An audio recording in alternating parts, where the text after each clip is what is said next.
¿Cómo están, amigos televidentes? Es un gusto estar con ustedes. Esta es una nueva edición de su programa Buen Día Otto a través de Vía Canal. Y en esta ocasión, como siempre, con el licenciado Carlos Martínez del INUSAC. Muchas gracias. Con él nos estábamos riendo, estimados televidentes, y decíamos, mejor reímos por no llorar, porque son tantos los problemas que hay, y comentábamos acerca de uno en particular, que tiene mucho que ver con usted, estimado televidente, con el licenciado Martínez, con su servidor, con Mirna, con nuestros compañeros de trabajo, con todos. Y es que el dinero que nosotros damos por concepto de impuestos está yendo a una arca en donde ellos disponen hacia dónde debe ir, pero se están dando una serie de situaciones en donde la cosa no está saliendo como debe ser, se está perdiendo el control, y eso está ocasionando que no tengamos una economía que nos permita pues estar medianamente bien o bien como uno lo quisiera ver. ¿Cómo visualizan ustedes el panorama fiscal, el tema de la recaudación, la economía del país, allí en el INUSAC? Bueno, buen día a todos, ¿verdad? Y gracias por la invitación al instituto. Y realmente estos días asistimos a una situación de país bastante complicada. Uno quisiera que la situación del país tuviera como un perfil, un norte, saber hacia dónde se va, pero realmente es muy difícil, creo yo, incluso para los mejores analistas, percibir ese perfil de país, porque hay como demasiados frentes. Por ejemplo, no podemos decir que el problema de la seguridad está saneado, no podemos decir que la lucha de las políticas, ¿verdad?, contra la pobreza en el país igualmente hayan tenido un avance sensible, sino son como temas de momento los que dominan la opinión pública, ¿verdad? Y precisamente no hay esa atención del Estado a los problemas fundamentales, sino que el Estado se está deteniendo, la actividad de gobierno se está deteniendo en problemas coyunturales que quizá están asociados a intereses particulares, pero que finalmente distraen la atención y orientan los esfuerzos hacia otro lado momentáneamente. Pues bueno, entonces el caso es que para hablar así de la situación fiscal, a nivel general, pues entendemos que una política fiscal tiene como tres grandes componentes. El gran componente del presupuesto, la política presupuestal, el otro componente que es la política de ingresos, específicamente la política tributaria, y el otro es la política financiera del Estado relacionada con la deuda pública. Es decir, estos tres pilares son fundamentales en la gestión pública. La política fiscal es como la política que distribuye las capacidades hacia todos los ministerios, ¿verdad? Viéndolo de esta manera es como el guatemalteco que va a trabajar, si no tiene los recursos, si no los administra bien, exactamente, es decir, no podría desarrollar. Exactamente, tiene que tener un plan de gastos, que es el presupuesto, un plan de ingresos, que es la política tributaria, y un plan de contingencia, digamos, para aquello que haga falta y que deberá contratarse deuda para poder suplir los recursos que hacen falta, pero de acuerdo a un plan, de acuerdo a las necesidades más congruentes, es decir, obtener deuda para aquellas inversiones, por ejemplo, de largo plazo. Por ejemplo, voy a educar a mi hijo y que va a tener buenos resultados para él mismo en el largo plazo. Eso es, en términos sencillos, la política fiscal. Claro. Entonces, el Estado debe de buscar ser eficiente en las tres cosas: en ejecutar su gasto, en recolectar los recursos y ser muy coherente en la contratación de deuda. Pero en este momento, ¿qué encontramos? Desorden en el gasto, falta de transparencia, es decir, la transparencia se sigue deteriorando. La deuda ha experimentado una carrera alcista en este momento. En los primeros 6 meses del año, la deuda pública se incrementó alrededor de un 13%. De alrededor de 105,000 millones de quetzales que habían de deuda al 31 de diciembre de 2013, estamos ahora en alrededor de 114,000 millones, un incremento fuerte. Y todavía se espera que vayan a aprobar algunos. Y todavía se espera un préstamo del Banco Mundial, ¿verdad? Que está ahí ya aprobado por el directorio de la institución. Entonces ese es como ha sido como una prioridad efectiva del gobierno de contratar deuda, pero a la vez la recolección de recursos, la recaudación de impuestos se ha ido a la baja, ha caído sustancialmente, especialmente en el área de aduanas. Los aranceles están muy por debajo de lo que debiera esperarse, el IVA de importaciones igualmente. Entonces, pero esto no es casual, sino que en los últimos 2 años las capacidades de la SAT disminuyeron sensiblemente, pero esa disminución de capacidades se debieron a intervenciones oficiales en la interrupción de la carrera administrativa. Todo el proceso. Por supuesto, es decir, hubieron cambios muy bruscos, por ejemplo, en la época del superintendente Miguel Gutiérrez. Él despidió a mucha gente vinculada a procesos fundamentales dentro de la SAT. Y no fueron cambios mínimos, fueron cambios. Exactamente. Entonces, igualmente con la sustitución de Miguel Gutiérrez hubieron otros cambios adicionales que realmente golpearon no solo la carrera administrativa, sino fundamentalmente las capacidades recaudatorias. A la vez, el gobierno puso sus cuadros no técnicos, no políticos, a dirigir la SAT. Entonces, obviamente, hubo una intervención de hecho dentro de la SAT que minó las capacidades, y ante eso el directorio no dijo nada. Claro. El directorio no dijo nada, se quedó callado, no tomó ninguna medida, y bueno, tenemos una SAT sin capacidad de recaudación. Entonces suena sospechoso de que primero se debiliten todas las capacidades y después se trate de contratar una empresa para que ayude a recaudar. Es decir, y si no es eso, pues entonces sigue mal. Sí, entonces la obligación primera del Estado es fortalecer esas capacidades recaudatorias. Ajá. ¿Por qué razón digo esto? Porque cuando explicaba cómo se integra la política fiscal, entonces la política tributaria es un pilar fundamental del Estado. Entonces, contratar a una empresa privada para que le ejecute una de sus políticas es una aberración de gestión pública. Aunque ellos han argumentado, no me quiero salir tanto del tema, pero aunque argumentaron que está en el marco de la ley que los rige a ellos, que en su momento dado se pueda buscar. Sí, está en el marco de la ley, pero realmente lo que debiera buscarse es cómo aumentar las capacidades de recaudación, y para eso pueden recurrir a empresas nacionales e internacionales, y qué mejor si bien provienen de estados serios que tienen mucha experiencia en esta materia. Pero no se trata de concederle a una empresa privada la ejecución de una parte de su política, ¿verdad? Y además, lo más grave del asunto, concederle la ejecución de una parte de su política y pagarle una cuantiosa suma.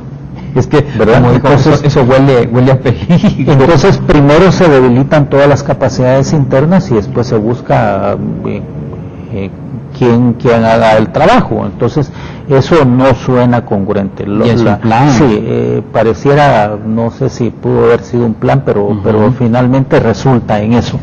Entonces el caso es que siempre lo había manifestado, es que lo que la SAT debe tener en este momento es un excelente diagnóstico de su situación y saber dónde debe actuar, dónde debe corregir los asuntos para aumentar sus capacidades recaudatorias. Entonces debe de proceder a corregir todos los problemas administrativos, todos los problemas de carrera, a solventar todos aquellos problemas operativos, a aumentar sus capacidades de fiscalización y sus capacidades de recaudación. Y se aplica. Ahora aquí me surge algo con base a lo que usted está diciendo. Ya se nos fue el mes de junio, ya solo nos quedaría julio, agosto, septiembre, octubre y noviembre, 5 meses, estimados televidentes. Dentro de 5 meses debiera terminarse de aprobar el presupuesto general de ingresos de la nación. Mi pregunta sería, ¿vale la pena tener que decir que hay necesidad de incrementar un presupuesto cuando no se tiene la capacidad? Se vio durante 2 años que esto falló. ¿No sería esto prepararse como para decirnos, bueno, pues dadas las circunstancias queremos proyectarnos con determinada cantidad mayor de la que ha sido siempre, pero ya pensando en esta misma dinámica, de este mismo tropiezo, de este mismo desgaste, de esa misma justificación como para recurrir a esa misma salida, por ejemplo, el endeudamiento? Es que el problema debe verse de manera integral. El presupuesto no es más que la condensación de toda la planificación del Estado, ¿verdad? Entonces, en esa planificación de políticas de Estado deberá estar contemplado, por ejemplo, el avance en la educación, el avance en la salud, el avance en la seguridad. Entonces, sí es necesario tener un presupuesto de acuerdo a las necesidades del país. Pero ese presupuesto no se tiene, y más ya especialmente en los últimos años de todo el gobierno, siempre trata de diseñarse un presupuesto que sirva a intereses políticos, a intereses electorales, y eso es lo que no debe de hacer un Estado. Sobre todo pensando en que el próximo año es el... Entonces eso es lo que no debe hacer el Estado. Entonces no podemos decir que el presupuesto es demasiado grande. Sí, es demasiado grande en relación a la poca capacidad de los ingresos, pero resulta que los ingresos que tiene este país son los más pequeños en América Latina. No me diga. Claro, por supuesto, son los más bajos en América Latina. La recaudación de Guatemala es la más precaria en todo el continente. Y si se baja aún más, termina todavía más pequeña. Entonces, sin embargo, las necesidades o las crisis, diría yo, en las distintas áreas de gestión pública son permanentes, son cotidianas.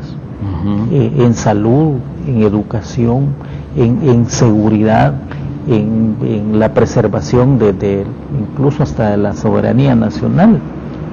Claro. Entonces, se necesita un presupuesto acorde a las necesidades nacionales, pero lo que está fallando en este momento es, en concreto, es la recaudación, la recaudación de los ingresos y la ejecución de los gastos, la planificación del Estado. Entonces la situación debe verse de manera integral, es decir, yo hace unos días escribía un artículo y decía yo, bueno, ¿hacia dónde llevan el país los políticos? Y precisamente por eso, porque cada día nos vamos como adentrando más en la crisis, y son diría yo crisis pudiera decir que crisis provocadas, ¿verdad? Pareciera. Sí, y no pareciera, yo diría que son provocadas. ¿Sí? Haya o no haya intención, al final de cuentas son crisis provocadas. Entonces, todo equipo de gobierno debe de tener su equipo diría yo de asesores, de analistas que tengan que sean sensatos, ¿verdad? Que sean concretos y que le digan a las autoridades la verdad sobre las cosas, porque no puede ser que el país todo el tiempo esté dando bandazos y no sepa hacia dónde se va. Alguien dijo que no fuera esto como un bombero, solo apagando fuegos por todos lados. Sí, apagando fuegos, pero a la vez fomentándolos. Sí, es sí, cierto. Es decir, fomentando los fuegos y apagándolos. Entonces, hay, diría yo, esta crisis realmente, estamos inmersos en una crisis que hasta cierto punto es artificial, es decir, bajo causas hasta ya intencionadas. Entonces, lo más sensible del Estado, lo más sensible en todo gobierno en este momento está inmerso en una crisis, que es la cuestión fiscal del país. Es cierto. La cuestión fiscal del país está inmersa en una crisis como dije antes, se sigue deteriorando la transparencia, la baja recaudación, el incremento sostenido de la deuda y sin resultados concretos en términos de gestión pública. Claro, y sabiendo, licenciado, que sí se tiene la capacidad y los medios para poder darle vuelta a este asunto, por ejemplo en el tema de la recaudación. Sí. Pienso que no necesariamente tiene que ser todo el tiempo préstamos. Potencialmente no, definitivamente no. La deuda debería ser un recurso de última instancia, no el primero, ¿verdad? Es decir, un gobierno no puede tomar la contratación de deuda como el recurso primero. No, el recurso primero es trabajar y obtener ingresos, y en este caso es recaudar, ¿verdad? No es contratar deuda. Entonces, ante el debilitamiento constante de la capacidad recaudatoria, bueno, es fácil ir a recurrir a deuda. Claro. Pero eso es una anomalía de gestión propiamente financiera. La deuda ya va caminando demasiado, ya se va acercando al umbral de riesgo. Y cuando digo umbral de riesgo es que hay dos medidas que se toman como las más comunes. Se dice que una deuda es riesgosa o va perdiendo sostenibilidad, el Estado va perdiendo o va debilitando sus capacidades de pago, de hacer frente a los compromisos de deuda, cuando la deuda se acerca al 40% de todo el valor de la producción nacional, lo que nosotros conocemos como el Producto Interno Bruto. Pero resulta que esa ya no es una medida eficaz para Guatemala, porque la recaudación es demasiado baja. Entonces, para mí la otra medida que me da como el norte más adecuado es la deuda como porcentaje, como proporción de los ingresos tributarios. Entonces una deuda entra en crisis, es decir, ya en el área de riesgo, cuando representa alrededor del 250% de los ingresos tributarios, que es con lo que paga el Estado. Pero ya estamos cerca del 225% de los ingresos tributarios. Es decir, ya hay mucho compromiso en relación a la capacidad de la capacidad de pago del Estado. Entonces, diría yo, la solvencia del Estado frente a los compromisos se va debilitando poco a poco. Por supuesto, y al interno de una familia, sigo con la ilustración, se empiezan a enfermar los hijos, no hay como atender para las medicinas, no hay para el gas, no hay para la luz. Y aunque no se enfermaran, exacto, no hay dinero para educar. Exacto. No hay dinero para una buena alimentación, no hay dinero para mejorar el ambiente de la casa. Exacto. No hay dinero para mejorar los caminos. Entonces, eso es, en términos sencillos, en dónde repercute la deuda. Exacto. Ese es el problema central. Entonces, por eso digo, hay una crisis, y que no se resuelve con contratar una empresa chilena, argentina, mexicana, europea para que ayude a recaudar impuestos. No se resuelve. Con esta pregunta se resuelve este tema, ¿tenemos nosotros los guatemaltecos esa capacidad? ¿Cree usted que sí tenemos instancias que pudieran en su momento ser capaces? Potencialmente, cuando digo potencialmente es que los recursos están ahí, pero que no son utilizados. Potencialmente existen las capacidades. La sociedad tiene los suficientes recursos humanos, técnicos, ¿verdad?, para auxiliar a las mismas instancias de gobierno, ¿verdad? Si existe esa voluntad, la SAT puede contratar dentro de los mismos recursos nacionales a 1,000, 2,000 profesionales capacitados para que echen en marcha los procesos. Ahí están. El Estado tiene recursos. La misma SAT había tenido buenos momentos en periodos de gobierno anteriores. Entonces, ¿por qué debilitarla hoy? ¿Verdad? Es lo que bajo una intencionalidad de política. La SAT no había estado debilitada tanto como hoy. Y eso es una intencionalidad de política. Entonces, potencialmente existen los recursos, potencialmente pueden mejorarse las capacidades incluso nada más con recursos internos. ¿Sí? Pero si se lograra eso, bueno, solo estamos pensando, ¿no? Y ojalá lo consideraran o lo reconsideraran, es que también si se va a ejecutar una política para poder recaudar, se le ajusten las cuentas a quien se le deba ajustar y que sea parejo. Sí, veamos los datos, y estos no son datos que me estoy inventando. El Ministerio de Finanzas asume que de cada 100 quetzales que se generan en la economía por impuestos sobre la renta, es decir, 100 quetzales que deberían ingresar al fisco porque corresponden a impuestos sobre la renta, no entran al fisco. 100 de cada 100 quetzales, 60% se quedan en evasión. ¿Sí? Alguien no los paga y solo llegan 40% al fisco. De cada 100 quetzales que se generan en impuesto al valor agregado, 39 quetzales se quedan en bolsillos privados, no entran al fisco. Que es cuando no se extiende la factura. No se extiende y no se pagan. Ahí hay de todo. No se extiende factura,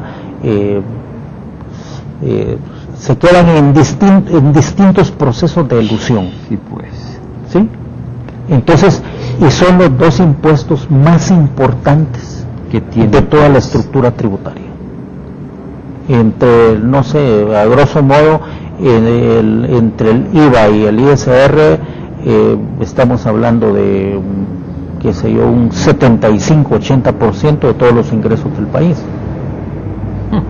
Bueno, y si ahí están los altos niveles de evasión, entonces significa que la cuestión es grave, y eso se ha permitido, y eso no lo va a venir a solucionar una empresa extranjera, si no se ajustan internamente las unidades operativas, si no se fortalece la capacidad de fiscalización de la SAT. La capacidad de fiscalización de la SAT. Entonces, ese es el asunto. La capacidad de fiscalización de la SAT. Y eso es recurso humano. Y es bien dirigido. Y exigirle a las distintas empresas que presenten su información. Claro, ayuda, es una excelente ayuda poseer los procesos informáticos, el software que ayude a hacer más operativos, más eficientes estos procesos de fiscalización. Pero eso es una cuestión interna. Esa es una cuestión de voluntad política. Pero si lo primero que hago es interrumpir la carrera administrativa dentro de la SAT, bueno, entonces ¿quién va a hacer el trabajo? Pues sí. ¿Sí? Entonces el asunto es integral y yo creo que habrá que entrarle directamente. Así es. Sí. Fíjense que tenemos estos periódicos para mostrárselos a ustedes. Ya tenemos una toma abierta de ellos, y es La Hora, el Diario Centroamérica, el periódico y Prensa Libre. Una relación de temas. En el caso del diario La Hora, por favor, mija, según la entidad, el contrabando es la piedra angular del flagelo, y CEFI, el problema de la SAT es la corrupción, y sugieren implementar medidas más eficaces para erradicar evasión fiscal. Licenciado, una relación de temas sería esto. Como usted decía, si bien es cierto que se está desalentando la actividad en la SAT, se está debilitando, hay en el otro lado de la balanza un aprovechamiento. Este titular del diario, el periódico y Prensa Libre me llaman la atención. Anuncian compra directa por 1.1 millardos de quetzales. Los recursos se utilizarán para la ampliación de las cárceles Canadá en Escuintla y Cantel en Quetzaltenango. Y lo mismo aparece en Prensa Libre. La excepción regirá en ampliación en 2 penales. No estoy discutiendo la necesidad de crear más centros carcelarios, porque la población vive hacinada ahí. Sin embargo, es la forma en que se quieren manejar los procesos. Si bien es cierto, no tenemos dinero y hay problemas, hay corrupción, pero también de los pocos recursos también se quiere darle vuelta a este asunto. ¿Cómo es que quieren hacer una ampliación, quieren disponer de recursos a través de métodos que no lo permite, que no debiera ser conveniente de acuerdo a lo que establece la ley? Es lo que decía inicialmente, ¿verdad? El gasto se está ejecutando con amplio margen de discrecionalidad, sin observar los procedimientos legales. Durante este gobierno han sido altos montos. La mayor parte de operaciones se han ejecutado bajo procesos de compra que tratan de evadir la normativa de la ley de compras y contratación del Estado. Y eso le deja a uno la que de pensar, sí, qué negocios. Entonces, por eso decía, el asunto hay que verlo integralmente, ¿verdad? Todo el proceso conjunto. Entonces, la insistencia en estar ejecutando, incluso, por ejemplo, yo recuerdo que el Ministerio de Gobernación estaba programando compras por excepción hasta 2016. Sí. Entonces, si es de años posteriores, ¿por qué razón no dejarlos presupuestados y buscar cómo hacer compras directas que vayan los procesos de licitación? No puede ser. Es decir, aquí creo yo que la tarea inmediata es corregir todos esos graves problemas. Lo que plantea, por ejemplo, el ICEFI, de que el problema de la SAT es la corrupción, efectivamente. Hay personas dentro de la SAT que se dedican a gestionar, a intermediar en la en la recuperación de IVA de exportaciones mediante el logro de altas comisiones.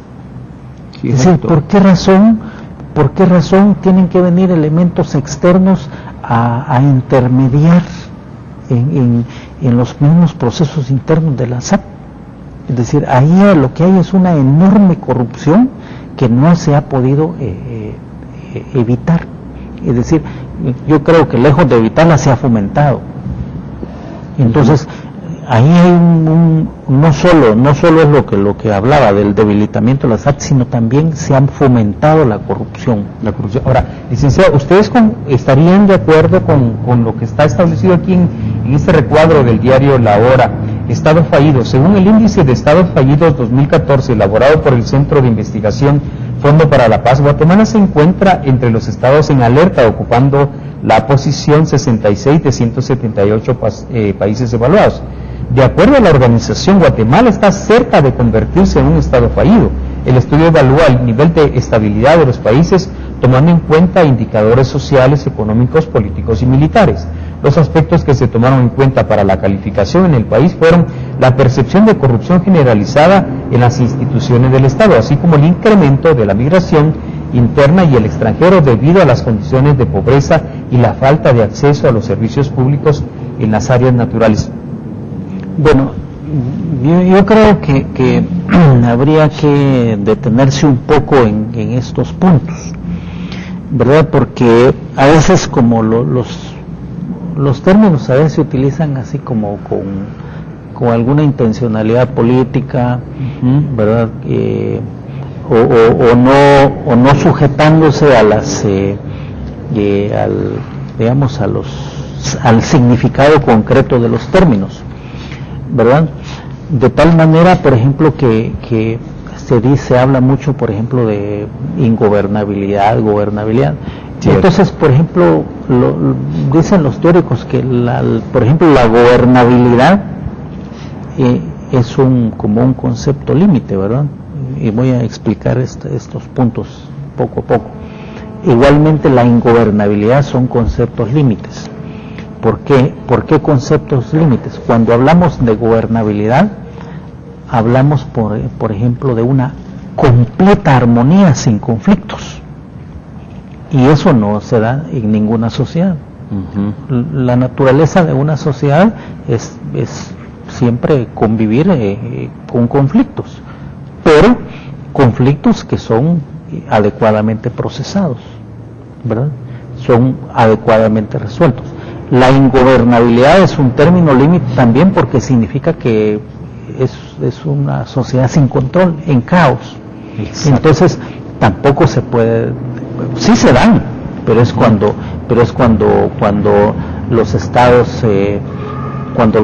ya no tienen ninguna capacidad de nada, son estados totalmente que en el fracaso. Ahí sí se podría decir fallido. Entonces ahí sí, es decir, un estado es fallido cuando realmente ya no puede hacer nada. Claro. Que se le fue de las manos todo, ya no ejerce ningún control. Y esos son estados que entraron realmente casi en desaparición, pues cuando se producen revoluciones, ¿verdad? Que un estado ya no tiene capacidad de nada, pero el estado de Guatemala lo que tiene es desde el punto de vista del enfoque de la ciencia política, lo que tiene es una enorme debilidad. Claro, que pudiera generar, entre otras cosas, lo que estamos viendo en la pantalla. Sí, exactamente, porque, por ejemplo, es como un estado altamente precario, pero que tiene control sobre esos procesos anómalos, ¿sí? ¿Verdad? Y digo procesos anómalos porque se emiten, qué sé yo, pasaportes falsos hasta un punto donde todavía no hace crisis todo ese sistema, ¿sí? Sino que se mantiene como el negocio hasta donde da la cuerda, ¿verdad? Donde no se reviente el hule, ¿verdad? El negocio hasta donde da la cuerda.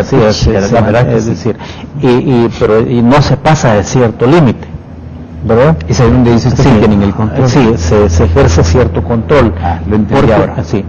Igualmente, digamos, hay crisis en el sistema de salud, ¿verdad? Pero no es una crisis donde los hospitales ya dejan de funcionar totalmente, sino que hay un respiro todavía. Impulsamos un proceso educativo de baja calidad, pero que sirve todavía para mantener al sistema. La policía está contaminada, pero no toda. Todavía sirve para mantener ciertos niveles de seguridad. Estamos muy mal, ¿verdad? Estamos muy mal, pero no nos gobierna al 100% el crimen, ¿verdad? El crimen dicta muchas políticas, dicta muchas cosas de los procesos de la sociedad, pero no domina toda la sociedad, ¿verdad? Entonces, es decir, el Estado todavía tiene control sobre muchos de esos procesos. Entonces, los problemas sociales como sí, por supuesto, por eso es que digo que no es un Estado fallido. El Estado es fallido realmente ya cuando no puede mantener nada, ¿verdad? El Estado es fallido cuando, desde el punto de vista de la ciencia política, ¿verdad? El Estado es fallido ya cuando realmente no puede hacer, se le fue de las manos todo.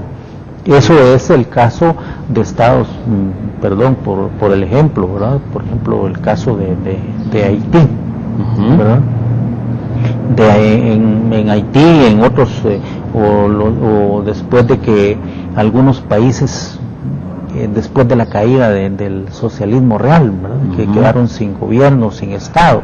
Entonces ahí sí, pero acá no, el Estado existe.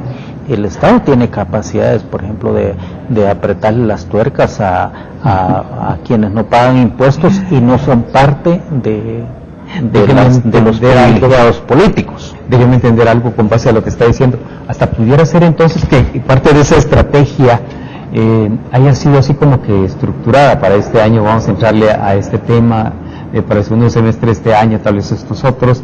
Porque el Estado de Guatemala es como un Estado controlado por determinadas élites, ¿verdad? Entonces esas élites hacen negocios y se han pasado haciendo negocios los últimos años, ¿sí? Entonces, pero en buena medida los procesos se mantienen. Es decir, por ejemplo, el servicio civil se ha debilitado sensiblemente, pero si yo estoy seguro que si hiciéramos una evaluación del servicio civil, se mantiene en los mismos niveles o un poquito más abajo que como estaba en gobiernos anteriores, ¿verdad? ¿Por qué razón? Porque todo gobierno despide un conjunto de trabajadores del Estado e ingresa nuevos, ¿verdad? Entonces se pasa en y cada 4 años es ese movimiento, ¿verdad? Esa enorme rotación que hay. Entonces unas veces se debilita más y otras veces se debilita menos, pero esta vez vamos vamos marcando ritmo, ¿verdad? Estamos marcando ritmo, si ya estamos, los procesos de deterioro del Estado han sido mayores. Exacto. ¿Y por qué digo mayores? Voy a enumerar algunos datos. Por ejemplo, a la luz de la intervención de la portuaria Quetzal, por ejemplo, se dieron en concesión terrenos, se violó la ley de contrataciones del Estado, se debilitó la institucionalidad de las aduanas. Sí. Posteriormente vino lo del IX, ¿verdad? Se toma por asalto al IX, ¿verdad? Y no estoy defendiendo la legalidad o la ilegalidad del expresidente Reyes Mayén, no. Lo que sucede es que si ese presidente estaba en ilegalidad, lo que procedía era acudir a las instancias legales para proceder. Incluso en un estado serio, un señor que esté ejerciendo un cargo en ilegalidad, pues va preso. Porque las leyes y los tribunales lo dictan. Claro. Sí. Pero solventar una ilegalidad con otra ilegalidad es deteriorar la institución. Por eso esa pregunta que hacía aquí nuestro director cuando él apuntó aquí en Prensa Libre, ¿a quiénes les conviene que siga igual todo? Sí, y después, por ejemplo, el año pasado se intentó intervenir de nuevo la SAT, cuando se dijo, bueno, vamos a intervenir las aduanas, pero resulta que las aduanas es una parte integrante de la SAT, y la SAT es un organismo descentralizado del Estado. Entonces intervenir las aduanas significa intervenir la SAT, no respetar su autonomía operativa. Así es. Entonces hay otro debilitamiento de la institucionalidad. Y bueno, y eso continúa este año con este mismo proceso. Con este mismo ¿sí? ¿verdad? El tema, por ejemplo, de la minería, ¿de qué manera forma parte de eso que usted nos está diciendo, de esa crisis, pero que pareciera ser crisis, sí, pero que está controlada? La Comisión de Energía y Minas del Congreso tiene casi 3 meses de no reunirse para continuar la discusión y dictaminar una iniciativa presentada para reformar la ley de minería, que aseguran es obsoleta, pues data de hace 17 años. En primer lugar, habría que pensarla, 17 años atrás. Hay procesos que se originaron durante el tal periodo gubernamental, el actual periodo gubernamental, y hay procesos que vienen de hace mucho tiempo. Entonces, cuando en América Latina tuvieron lugar los grandes procesos de privatización, en estados todavía más vulnerables, las leyes que se emitieron fueron como las leyes más desfavorables para la sociedad y para el Estado. Entonces el caso de la minería, se emitió una ley realmente la ley estaba hecha para favorecer a los potenciales inversores, empresarios del sector minero, con las mejores condiciones, ¿verdad? ¿Qué es lo que estamos viendo actualmente con esos beneficios? Por ejemplo, y me voy a desviarme un poquito, por ejemplo, como la ley, la reciente ley de control de telecomunicaciones en los centros de privación de libertad, que en el análisis que hicimos en el instituto llegamos a la conclusión, esta es una aberración jurídica. Aberración jurídica, ¿por qué? Porque, bueno, dice esa ley, para que tenga una autorización de instalar infraestructura de telecomunicaciones, de transmisión de datos, debe de tener 6.000 kilómetros de fibra óptica instalada en el país, o a 100.000 líneas de acceso. Bueno, entonces se pregunta, ¿cuántos son 100.000 kilómetros de fibra óptica? Significa que tiene que estar cuadriculado todo el país de fibra óptica. Entonces, desde ese momento usted está diciendo quiénes son los que pueden participar y quiénes no. Claro. Entonces, es decir, el equilibrio de mercado, la libre competencia, eso no cuenta. La ley ya lo deja fuera. Claro, lo mismo que pasó con esta ley. Bueno, igualmente cuando dice, por ejemplo, le dejaba la más amplia discrecionalidad a una empresa, que si yo tengo mi casa, usted tiene su casa, y al empresario le interesa instalar ahí una torre, tiene toda la potestad para poderse instalar. No importa si se pusiera a reclamar eso, ¿no? Puede ir preso. Así es. Porque la ley así lo establece. Exacto. Es decir, esa es una aberración. Y se pasa por encima de cualquier cosa constitucional, la ley. Y que conste que la Corte no la suspendió de inmediato. ¿Sí? ¿Hubo presión? Me imagino que sí. Pero bueno, entonces la ley de minería es más o menos similar. Se dejó todo el margen. Es increíble. Cuando yo hacía una comparación, por ejemplo, de 3 leyes centroamericanas, la de Costa Rica, la de El Salvador y la de Guatemala, más o menos así. El área